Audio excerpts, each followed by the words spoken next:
Journalist man, and welcome to ApeNews.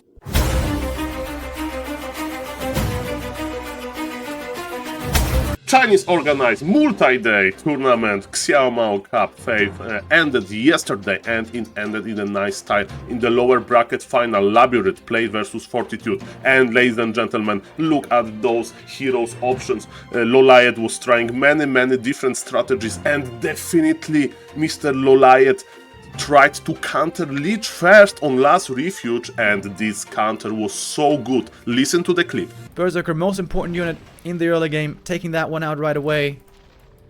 And the Labby special LR strat with Lich is getting hard countered pretty heavily.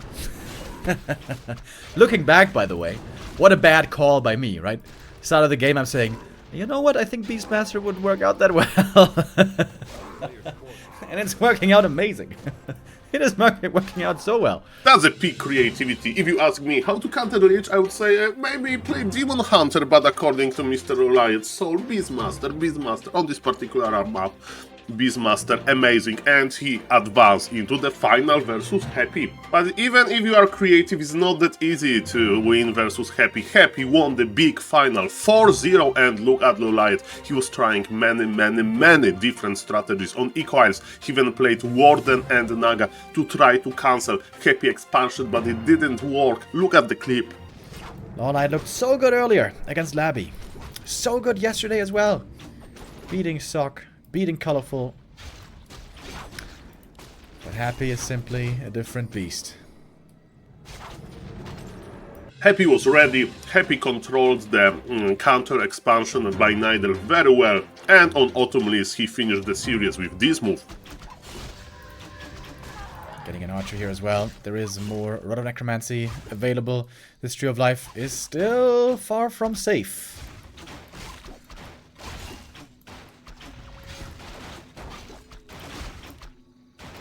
It seems like Happy's primary objective on basically every map has been to prevent Lolliet from counter-expanding.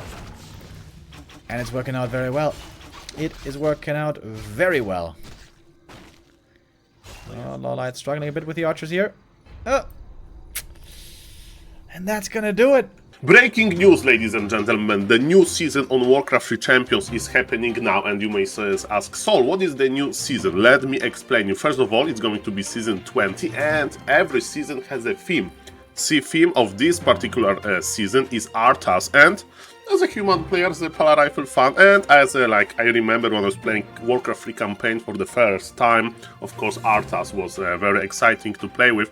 So ladies and gentlemen, this is how your lobby at Warcraft 3 Champions is going to look like, and let's go through the changes. The first change is that in every season, Warcraft 3 Champions is trying to present some non-melee modes, so some custom game, and of course we know how good Dire Strike is recently, and in the past the new modes didn't stick, for example Banjo Ball, so football/soccer in Warcraft 3, and in this season a new ladder mode Warhammer 1v1 is joining, and it was developed by Mr. Nightmare 2077, and let me tell you, I met Mr. Nightmare at Raraland. He's a very skillful map creator, and he's very proud of this melee mode, and ladies and gentlemen, give it a try, You can explore 16 unique races, and ladies and gentlemen, you are basically playing new races on maps that you know already. So ladies and gentlemen, I hope that this mode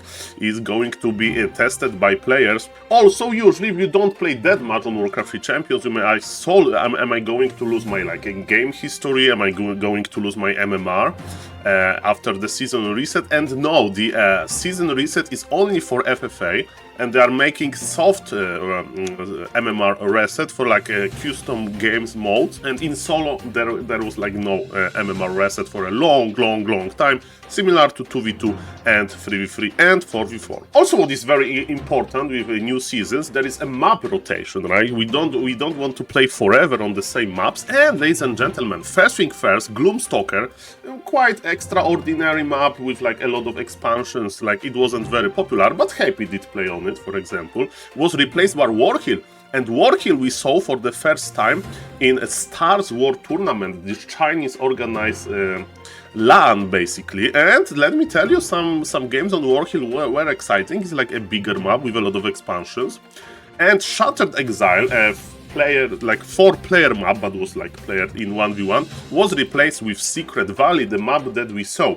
And Twisted Meadows, also well known as Moon Meadows, was removed, and Twisted Meadows was kinda popular, and it was spawning like these long, weird games, similar to Lost Temple, so I will kinda miss Twisted Meadows. And because, you know, one map was removed, basically the number of vetoes, because you can veto map that you don't like, was decreased from 5 to 4. There are also some map changes to 2v2, 4v4 and FFI mode, and also FFA removed pause function for non-chant games, as it was abused to signal help without need to scout. So basically like smoke signals with the pause. Let me tell you, FFA players are quite creative. And ladies and gentlemen, basically in Under Random they changed one more map. And this is it, ladies and gentlemen. Shout out to map makers, of course, for providing beautiful maps. Shout out to Warcraft 3 Champions developer team. And of course, Warcraft 3 Champions is looking always, because it's like an open source project, for more help. So if you are a skillful programmer, maybe consider checking it out. If you want to read yourself, you know, the changes, the link is in description. But what I really like about the new season start is that basically not many players, you know, played their placement games, you know, the first 5 games, and after 5 games you are basically shown on the website in the ranking, right? So what I like to do, I like to play with my all races, those 5 placement games, and basically because, you know, nobody like plays that much at the start, you can be like in very high ranking just for a moment, but you can be in the same ranking as Happy, as colorful, as Medusa for a moment. But this, I like the start of the season, and that's why I recommend you to play your 5-10 games to be high in the ranking just for the moment. In other news, Grabby is playing more and more Dire Strike, and Mr. Grabby asked about Reforged graphic. Can he like play for it? For a one game, had this to say. Play it with Reforged graphics once. I will do so for the small price. For my emotional turmoil. For the small price of just $500. There is a price for everything, I agree. 400? No thank you. Luckily, viewers or Grabby decided to sponsor not $500 worth one game on Reforged graphic, but they sponsored a show match, another show match of Grabby versus Sonic, so the Nasty Orc versus Nidal continuation. And ladies and gentlemen, Grabby struggles with Nidals, and this is how the show match ended. Work complete. I'm all geared up. You need something. I need orders. We need more lumber. Un double. Do you need my counsel? Of course. All systems go. Our hero has you what you got? Let's roll out. Winnable? I can handle that. All systems go. What you got? Ready to roll. There's such torture. Okay, I'll end it. Let's go back to direct strike. I can't watch. Yeah, it's suffering. As we saw, Mr. Grabby really doesn't like to play versus Nidal, but I have even more bad news for orcs. A popular strategy, Pala Rifle, has been proven to be quite successful versus orcs.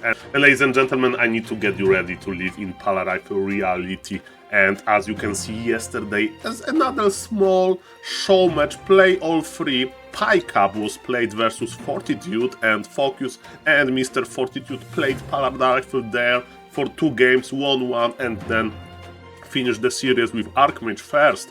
But this is not where Pala Rifle stops, because yesterday, Back to Warcraft Weekly Cup happened, and we had very good players, Starbuck, Sonic, Foin, Soji, and Grand Final was played versus Starbuck versus Soin.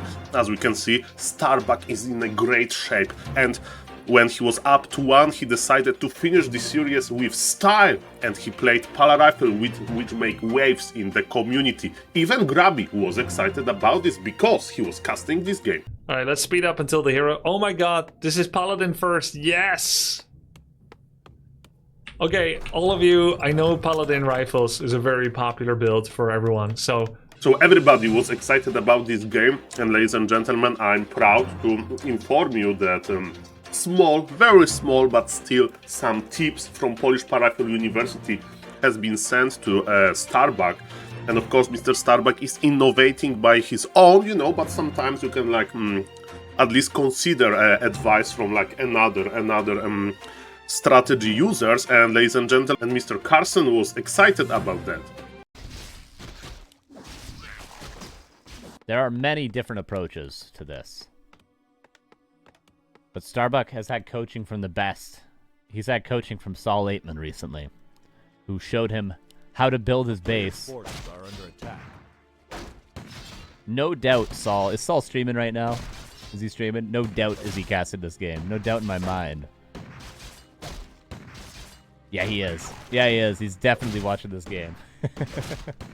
Yes, ladies and gentlemen, I was watching because every Para-Rifle game excites me, and thank you Mr. Carson for noticing that, and thank you for supporting the Para-Rifle strategy and being open-minded. And ladies and gentlemen, Mr. Starbuck finished the game with nice Blood Mage staff movement into finishing with the powerful Para-Rifle TP after killing entire orc base. And you can like banish yourself, beautiful. And ladies and gentlemen, that was a trap. That was the trap. He's going for the parcel. He put the rat and he surrounded him. Ladies and gentlemen, oh my god. Oh my god. Oh my god, that was something. That was something. Perfect execution. Perfect execution. And what is also worth noticing, Mr. Carson says, well, like, what is his experience on pro level by casting, watching Para-Rifle games versus Orc? I have yet to see Pally Rifles since people started playing it at the top level, notably Starbuck. I have yet to see it lose to Orc. I haven't seen it. It's been played quite a few times in tournaments in the past couple weeks. I have not seen it lose. Even on ladder, I haven't seen it lose. And I watch a lot of SaulApeMan. I watch a lot of it. But it's not. It's the Orc's fault. Orc players aren't playing well against it. They're not. They're not playing good against it. It seems like they're not even like.